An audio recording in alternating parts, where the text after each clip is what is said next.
السلام عليكم خوتي خواتاتي، مرحبا بكم في القناه ديالي مطبخ لبنى وملاك.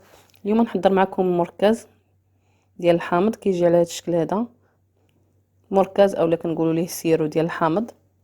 كنخدموا به بزاف ديال العواصر. دابا نخدم معكم ان شاء الله ندير معكم عصائر بهذا المركز هذا، ونقدروا نشربوه غير هكا، نزيدوا معاه الماء ونشربوه غير هكا كيجي زوين. عندي هنايا 2 كيلو ديال الحامض. كنحك داك القشره ديال الصفراء في الحكاكه رقيقه، نحكو غير القشره الصفراء، ما نوصلوش لداك البيضه حيت غتمرر لينا داك المركز.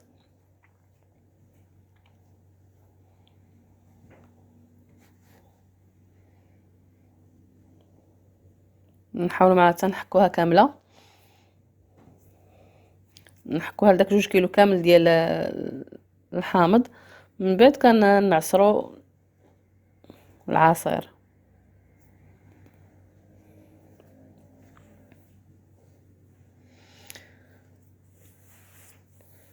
انا هنايا درت غير 2 كيلو، ولكن تقدروا ديروا الكميه اللي تبغيو نتوما، تقدروا تضاعفوا الكميه ولا باش تعطيكم واحد 2 كيلو كتعطي تقريبا يطرو وشي حاجه، ولا يطرو وربع كتعطي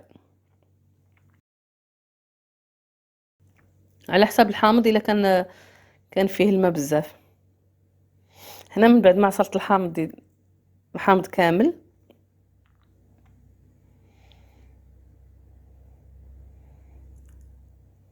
غادي نخويه على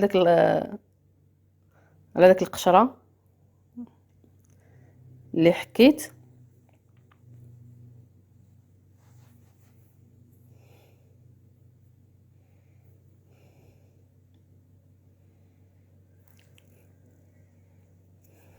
وهذيك القشره ها هي اللي بقات لنا ديال الحامض، ما كنلوحوها شيء. هنايا عبرت كيلو وربع ديال السكر، نتوما تقدروا ديروا ما بين كيلو وربع حتى الكيلو ونص على حسب الحلاوه اللي بغيتيو.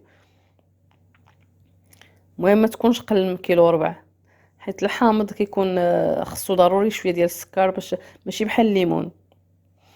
و وتا الليمون نقدروا نديروا ليه نفس العمليه، نديروا ليه حتى هو نخدمو حتى هو بحال الحامض، غير هو كيكون السكر كيكون قل. الا درنا 2 كيلو ديال الليمون كنديروا غير كيلو ديال السكر اولا كيلو العرب، ولا على حساب، حيت الليمون كيكون حلو شي شويه. الحامض راه حامض خاصنا ضروري نديروا ليه كيلو ونص ديال السكر اولا 2 كيلو العرب. المهم ما بين كيلو وربع. انا نقصت في الكميه حيت ما كيعجبناش يكون حلو بزاف، نقصت في الكميه. نتوما ديروا كيلو ونص باش تجيكم هي هذيك. هنايا هذا المركز هذا من بعد ما درنا ليه السكر وكنحركوه، كنخليوه هكا على جنب، ومره مره ملي كندخل الكوزينه كنحركوه حتى كتذوب داك السنيده اللي فيه. من بعد غادي نرجعوا لهاد القشور ديال الحامض اللي عصرنا، كنقطعهم. هادو المهم ما كنرميوهم شي باش حتى حاجه ما غادي نلوحوها من هاد الحامض هذا. هاد القشور هادو نقطعوهم وكنديرهم في شي بلاستيكه ونديرهم في المجمد. كنحتاجوهم للغسيل ديال الدجاج. المهم كنطحنوهم هكا مع الماء ونديرهم للدجاج باش كنغسلو به الدجاج.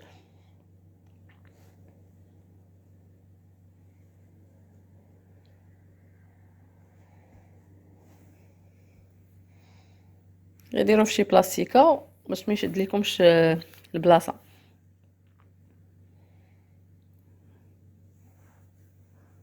وفرقوه هكا شي شويه باش تقدروا ما يتلاصق شي كامل مع بعضياته، باش يصلح لكم منين تبغيو تغسلوا الدجاج ديالكم، ولا تهزوا الكميه الكافيه. هنا المركز ديالنا من بعد ما دابت داك السكر كنصفيه في الصفايه.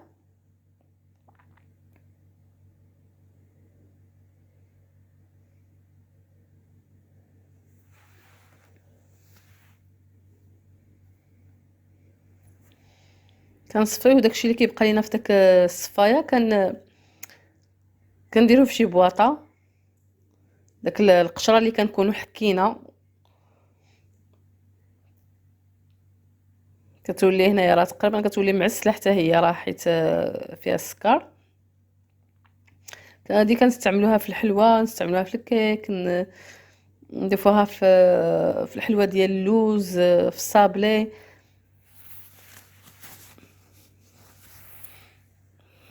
نديروها في شي بواطه ونديروها في الكونجيلاتور حتى هي كتنفع بزاف، باش كنسمو بها الحلويات ديالنا والكيك. كي قلت لكم راه نفس العمليه غنطبقوها حتى على الليمون. هذا هو القشره ديالنا اللي كتكون من بعد ما تنصفيو داك العصير. قلت لكم هذه القشره كنستعملوها في الكيك، وهذه القشره ديال الحامض اللي بقات لينا كنستعملوها للدجاج. والمركز ديالنا بطبيعه الحال راه خرج لينا تقريبا يطرو شي حاجه. هنايا درت داك شويه ديال المركز درتو في الكاس وزدت عليه الماء، وكتحركوه وكتشربوه هكاك، اولا كتضيفوا ليه اي فاكهه وكطحنوها.